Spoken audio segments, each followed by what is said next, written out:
எனக்கு ரொம்ப வருத்தம். இவ்வளோ நாள் கெட்டவனாக இருந்தேன், உங்களுக்கு நான் வந்து எல்லாரையும் கெட்டவனாக்கிட்டேன். அது ரொம்ப வருத்தமாக இருக்கேன். நண்பர்களே, நான் உங்கள் முன் மண்டியிட்டு மன்னிப்பு கேட்டு உங்களை எல்லாரும் நான் கடவுளாக்குகிறேன். நன்றி.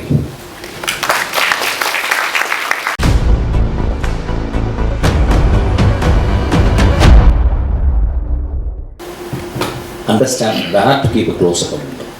There are beautiful close-ups on அந்த ட்ரைலரில் பார்த்தேன். ரொம்ப ரொம்ப அழகான க்ளோஸ்அப்ஸ். அந்த பாப்பா கண்ணு ரொம்ப அழகாக இருந்துச்சு, ரொம்ப ரொம்ப அழகாக இருந்துச்சு. அது அந்த படத்தை பார்க்கணும் தெரிஞ்சுது, அது வீர் அடிச்சுக்கிட்டு என்னை மாதிரி தான் நினைக்கிறேன் ஆக்சுவலாக. ஸோ நான் வாழ்த்துறேன். இந்த படம் நிச்சயமாக நல்லாயிருக்கும், எல்லாருக்கும் பிடிக்கும். இந்த மாதிரி படங்கள் தான் வரணும். அது வருஷம் எடுக்கும்பொழுது அது வந்து இப்போ நிச்சயமாக பேட் கேர்ள் வந்து ஒரு ஆண் எடுக்க முடியாது. பேட் கேர்ள்னு ஒரு தலைப்பு வைக்கிறதுக்கே ஒரு பெரிய தைரியம் வேணும். So I really I wish her from my bottommost heart இந்த படம் வந்து மிகப்பெரிய வட்டி இடம்னு கேட்குறேன். வெற்றிமாறன் எப்பொழுதுமே அது பெரிய ஆச்சரியம். ஒரு நிறையா சம்பாதிக்கிறதுனால அவன் படம் பண்ணுறானான்னு தெரியல. ஆக்சுவலாக அஸ்டன்ட்டுக்கு நான் சம்பாதிக்கவே இல்லை, நிறைய படம் பண்ணிகிட்டே இருக்கான். ஆக்சுவலாக எனக்கு ஒரு படம் இருந்த வெற்றி ஆக்சுவலி.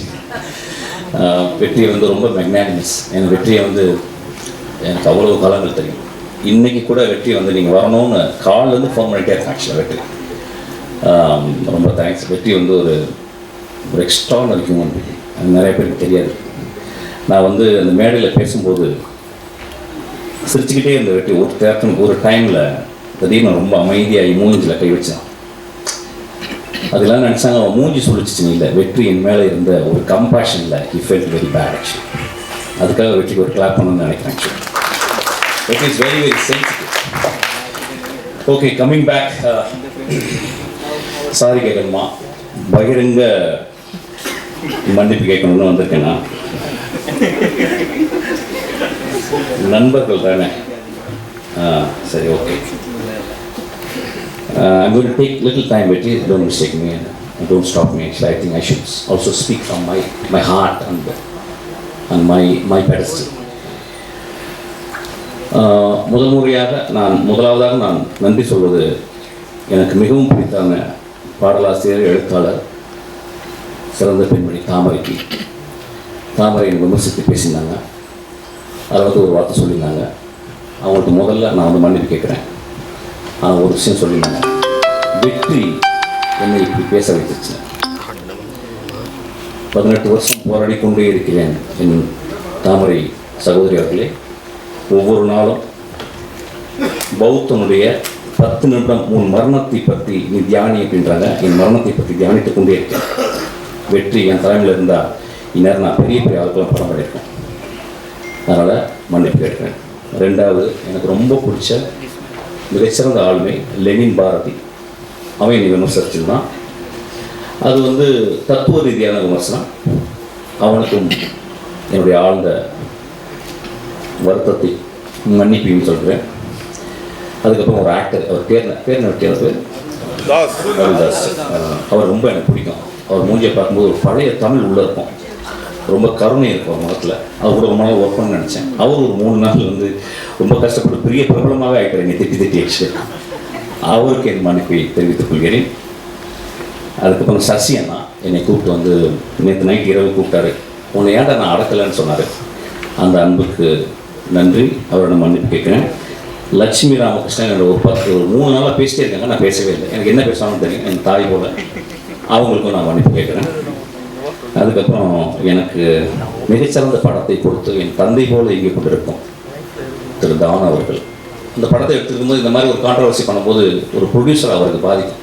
முதல்ல அவருக்கு நான் என்னுடைய வருத்தத்தையும் மன்னிப்பையும் நான் கேட்டுக்கிறேன். அதுக்கப்புறம் வந்து என் மேலே செருப்பு எரியணும்னு சொன்ன ஒரு நண்பர், அவர் தயவுசெய்து 2 செருப்பாருங்க, அது 8ஆம் நம்பர் எரிங்க, என் காலத்தில் தான் சைஸு. அவருக்கும் என்னுடைய வருத்தத்தையும் என்னுடைய மன்னிப்பையும் நான் கேட்கிறேன். இன்னொரு மனிதர் 18 வருஷமாக என்னை திட்டிகிட்டே இருக்காரு. இன்னும் நான் 10 வருஷம் படம் போனால் இன்னும் திட்டுவார். அவருக்கும் என்னை மன்னிப்பை நான் கேட்கிறேன். இப்போ நான் பேசலாமா? ஓகே.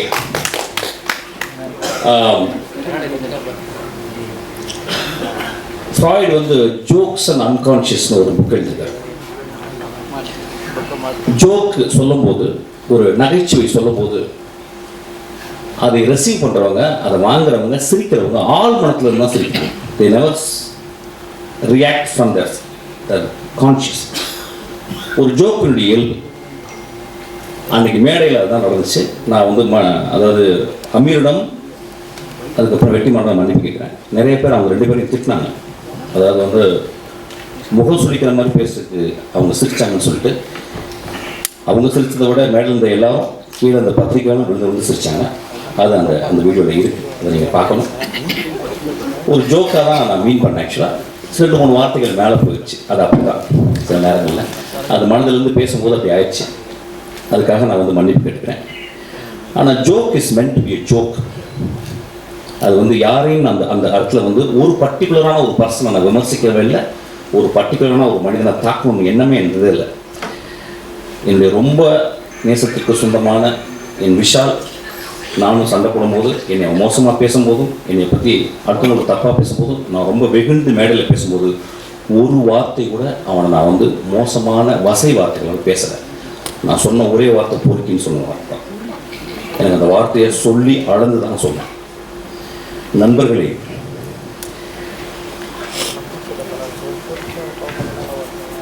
மேடையில் அந்த சொன்னாங்க, என்ன சொன்னாங்கன்னா, ஒரு மேடையில் பேசுறதுக்கு நாகரிகம் வேணும்னு சொன்னாங்க. நண்பர்களே, ஒரு மேடையில், அது என்ன மேடைன்னு எனக்கு தெரியல, ஒரு அரசியல் மேடை அல்லது இது வந்து கூத்து செய்யும் கலைஞர்களுடைய மேடைகள். அந்த கூத்து கலைஞர்கள் வந்து கிராமங்களில் போனீங்கன்னா வள்ளி திருமணம் நிறைய நாடகங்களில் பார்த்தீங்கன்னா, அந்த நாடகத்தில் ஒரு 12 மணிக்கு ஒரு பப்பனும் ஒரு டான்ஸ் காரியம் வந்து பேசுவாங்க. அது தமிழகம் முழுக்க தெரியும். அது ரொம்ப நாக்கூசுற வாழ்த்துக்கள் பேசுவாங்க. அது ஏன்னா அது ஒரு மக்களுக்கு அது ஒரு விதமான ஒரு வெளிப்பாடு, அது ஒரு விதமான நகைச்சுவை. அந்த நகைச்சுவையின் அடிப்படையில் தான் அன்றைக்கி நான் பேசுகிறேன். யாரையும் துன்பத்துன்னு பேசவே இல்லை. ஏன்னா ஒரு படத்தினுடைய விழாக்கு வந்திருக்கேன். அந்த படத்தை பற்றி நான் பேசணும். அந்த படம் என் ஆன்மாக்குள்ளே செஞ்சிச்சு. அந்த படம் பெருசாக ஓடிச்சுனா எனக்கு தெரியல. அந்த படத்தினுடைய நடிகர்கள், அந்த படத்தினுடைய இயக்குனர், அந்த படத்தை தயாரித்தவர்கள் வந்து அவ்வளோ அழகான விஷயம் பண்ணிட்டாங்க. அதை பேசணும்னு நினச்சேன். அதை பேசுறதுக்கு வந்து இந்த படம் நல்லா இருக்குது, இந்த படம் இப்படி இருந்தால் நல்லா இருக்குன்னு பேசுறதில்ல, என் மனதில் ஆழத்திலிருந்து தான் பேசுகிறேன். அது பேசுனது உங்களுக்கு வந்து பாதிச்சிருக்கு. நான் கேட்குறேன், திருக்குறளை காமத்துப்பால் இல்லையா, பெருமாள் முருகன் எழுதின சங்கத்தில் எத்தனை தடவை அல்குல் என்ற வார்த்தையில் உபயோகிச்சிருக்காங்கன்னு சொல்லி அவருடைய கட்டுரையில் இருக்கு. இப்படி நான் சொல்லிட்டே போகலாம். ரொம்ப நாளைக்கு முந்தி ஒரு படம் வந்துச்சு. அந்த படத்தின் பேர் இருட்டறைக்குள் முரட்டு புத்தகம். நெஞ்ச தொட்டு சொல்லுவோம். அந்த டைட்டில் முதல்ல வந்தவுடனே அந்த இருட்டறைக்குள்ள முகமது அலியும் டைசனும் பாக்ஸிங் போறோம்னு நினைச்சோம். மனசத்தோடு சொல்லுங்க. ஒரு ஆபாசமான டைட்டில்லையே வித் டியூ ரெஸ்பெக்ட் அந்த டைரக்டரையும் அந்த ப்ரொடியூசரை பற்றி நான் பேசலாம். ஒரு எக்ஸாம்பிள் சொல்கிறேன். அப்போ அந்த படத்தை பார்த்து, ஓ அதுக்குள்ளே 2 பேர் பாக்ஸிங் போட போகிறாங்கன்னு படம் போன பிறகு அதே மாதிரி பாக்ஸிங்காக படத்தில் இருந்துச்சு. இப்போ இந்த 10 வருடங்களில் வந்து மோசமான விவசாய காட்சிகளை கொண்ட படம் இல்லையா? அப்போ என் நண்பர்கள் அந்த படத்தை பற்றி யாராவது விமர்சிச்சாங்களோ? என் தம்பி விஜய் சேதுபதி, என் தம்பி தியாகராஜன் குமாராஜா ஒரு படம் எடுக்கிறான். அந்த படத்தினுடைய முதல் ட்ரைலரில் தம்பி பேசிட்டே வந்து கடைசி வார்த்தை, அது வேணா இது இல்லை அது இல்லை அதுன்னு சொல்லி கடைசியில் ஒரு வார்த்தை சொன்னா பார்த்தீங்களா? அந்த வார்த்தை கெட்ட வார்த்தை இல்லையா? அன்னைக்கு நண்பர்கள் சும்மா இருந்தீங்களா? எல்லாரும் பார்க்காங்க. 3 நாட்கள் என்ன கிட்டத்தட்ட 300-500 பேர் எனக்கு ஃபோன் பண்ணாங்க. நண்பர்களே, பெண்கள் ஃபோன் பண்ணாங்க. நிறைய பேர் பத்திரமா இருக்காங்க. ஐயா, என்னை பற்றி நீங்கள் சொல்லணும்னா என்னுடைய படங்களை பார்த்து சொல்லணும். என்னை பற்றி சொல்லணும்னா வெற்றிமாறன் இன்னைக்கு அழைச்சிருக்காங்கல்ல, அவன்கிட்ட கேளுங்க. என்னை பற்றி உங்களுக்கு தெரியும்னா என் தந்தை போல் ஒருத்தர் உட்காந்துருக்காரு பாருங்க, அவர்கிட்ட கேளுங்க. நீங்கள் நேராக வந்து என்கிட்ட ஃபோன் பண்ணி திட்டலாம், பேசலாம். எவ்வளவு 3 நாட்கள் எல்லா தொலைக்காட்சியில் நான் தான் இல்லையா? என் படங்கள் சமூக கருத்து சொல்லலையா? என் படங்கள் பேரன்பு இல்லையா? நான் வந்து உடனே ஒரு பெரிய ஒரு ஆக்டுக்கு போய் தர சொல்லி நான் பெருசாக வின் பண்ண நினைக்கல. நான் கமல் சார்கிட்ட போயிட்டு திரும்பி வந்துட்டேன். ரஜினி சாருக்கு எனக்கு சொல்ல வாய்ப்பு கிடைச்சிது. நான் சொல்லாமல் வந்துட்டேன். படங்களை நேசிப்போம் இல்லையா? படங்களையும் மனிதர்களையும் மனித இனங்களையும் பிராணிகளையும் இயற்கை நேசிப்பவன் ஐயா. எனக்கு நீங்க சொல்றீங்க வந்து ஆபாசமா இருக்குன்னு சொல்லிட்டு. பிசாசு 2ல என் குழந்தை ஆண்ட்ரியா அவர்கிட்ட கதை சொன்னேன். அதுல ஒரு தாய்க்குள்ள பேய் சொன்ன, அந்த பேய் நிறைய விரசமா இருக்கிறா, அதுக்கு வந்து நிறைய நிர்வாண காட்சிகள் தேவைம்மா, நடிக்க முடியுமான்னு கேட்டேன். அவள் அந்த கதையை கேட்டு சொன்னான், நடிக்கிறான் ஐயா. நான் என்ன பண்ணேன், அதுக்கு ஒரு ஃபோட்டோ ஷூட் பண்ணேன். அந்த ஃபோட்டோ ஷூட்டு ஒரு பெண்ணால் எடுக்கப்பட்ட ஒரு ஃபோட்டோ ஷூட் ரெடி ஆயிடுச்சு. என்னுடைய அசிஸ்டன்ட் டைரக்டர் ஈஸ்வரி அனுப்புறேன், நானும் உள்ள இருக்கேன். அவள் அந்த பெண் அந்த அந்த அந்த அந்த மிகச்சிறந்த ஆக்ட்ரஸ், அவள் மிகச்சிறந்த ஆளுமை. அவள் என்ன பண்ணா, என் நம்பிக்கையில், என் கதை மேலே அந்த நம்பிக்கையில் அவள் அந்த ரூமில் போயிட்டு அவள் நிர்வாணமாக வெளியே வர வேண்டியது. நான் வீட்டு வெளியே போயிட்டு சிகரெட் பிடிச்சிட்டு நான் அப்படியே ஆஃபீஸ் வந்துட்டேன். அவள் ஃபோன் பண்ணி, எங்கே சார் இருக்கீங்க கேட்டான்.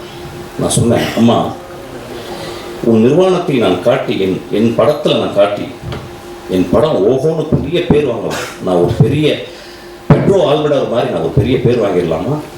ஆனால் உன்னுடைய நிர்வாணத்தை காட்டி நான் என் படத்தில் காட்டினேன்னா, போஸ்டரில் காட்டினேன்னா, அதை பார்க்கும் இளைஞர் நான் பார்த்த பார்வை மாதிரி ஒரு இலக்கியமாக அந்த திரைப்படத்தை பார்ப்பாங்களா, விரசமதமாக பார்ப்பாங்க? அந்த காட்சி வேணான்னு சொல்லிட்டு வந்தேன். அந்த காட்சி நான் ஒரு ஃபோட்டோ எடுத்தாந்து நான் போஸ்டரில் போட்டிருந்தா இந்நேரம் அந்த படம் ரிலீஸ் ஆகிட்டேன். 2 படம் அந்த படம் வந்து கேனில் இருக்குது. அந்த படத்தை பார்த்த ஒரு மனுஷன் வெற்றிமாறன் உட்காந்துருக்கான். அதை பார்த்துட்டு சாயங்காலம் எனக்கு ஒரு மெசேஜ் பண்ணால், இந்த இரவு முழுவதும் என்னால் பேச முடியாது, நான் காலையில் போன்ற மிஸ்கேன் அப்படின்னு சொன்னான். அந்த குழந்தைக்கு, அந்த ஆண்ட்ரியா, ஒரு மிகப்பெரிய அவார்டு இன்டர்நேஷ்னல் லெவலில் அவருக்கு ரெகக்னிஷன் கிடைச்சிருக்கோம். அந்த படம் ஓடாமல் இருக்கு. நான் சினிமாவை நேசிப்பேன் ஐயா. சினிமாவையும் சினிமா மேடையும் சினிமா மனிதர்கள் நேசித்துக் கொண்டே இருக்கிறேன். எனக்கு அதை தவிர வேறு வேலையே. நான் ஓனாயாட்டுக்குட்டி பண்ணேன். அது முதல் நாள் ரிலீஸ் ஆக விட உங்களுக்கு தெரியாது. அன்னைக்கு மறுநாள் நைட்டு ரிலீஸ் ஆச்சு. 10 நாளுக்கு அப்புறம் அந்த டிவி ரைட்ஸ் வாங்க வந்தாங்க. அப்போ எனக்கு நெருக்கமான மனிதன், ஒரு பெரிய இயக்குனர் என்னை கூப்பிட்டு போய் உனக்கு நிறைய காசு வாங்கி தரக்கான்னு கூப்பிட்டு போனார். ஒரு பெரிய ரூமுக்கு போனேன் ஐயா. அவன் நண்பன் 20 பேர் இருந்தாங்க அந்த ரூமுக்குள்ள.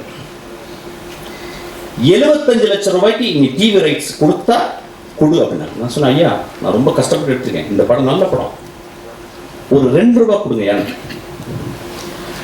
கொடுக்க மாட்டேன் சொல்லிட்டே இருக்காங்க. அப்போ எனக்கு தெரிஞ்சது 20 தடியர்களை உள்ளே வைத்து என்னை விரட்டி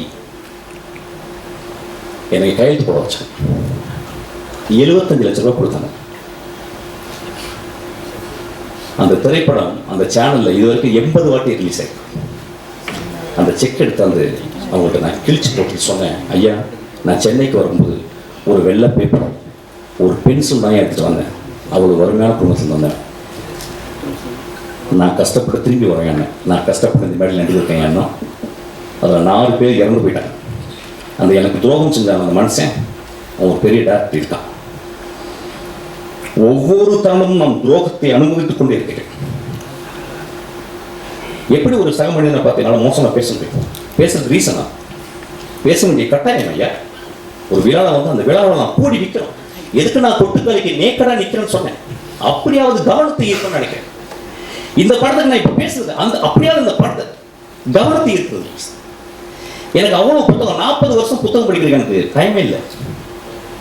40 வருஷம் படிக்க வேண்டிய புத்தகம் இருக்கு. அவ்வளவு மனிதர்கள் நேசிக்க வேண்டியது இருக்கு. அவ்வளோ கண்ட்ரி நான் விசிட் பண்ண வேண்டியது இருக்கு.